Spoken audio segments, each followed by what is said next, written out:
Putting that first, having character, making good decision based on what is morally and legally right, di ba? Kanang sakto o moral na, legal na, desisyon unya na ay goals, na ay purpose sa kinabuhi. Kung sa may itong purpose, makabuhi sa pamilya. So na ay tuyo minso, di ba? Kay ubay ka ng tumong sa lahi, mura ka, sinuloy na sa kasada, kung wala, di ba? Murag iro, kung asa malibang at gusto, di ba? Ayok man sila, di man tahadyo, ang samanta. Sure mo?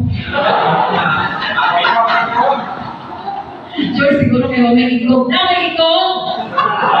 Na ako eh! Ako iglog! Isa man! Uwi na iglog.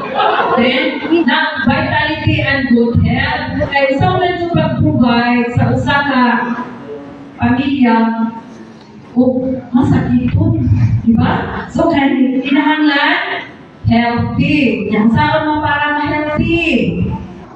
Kaon ka lang mong gayay. Utan.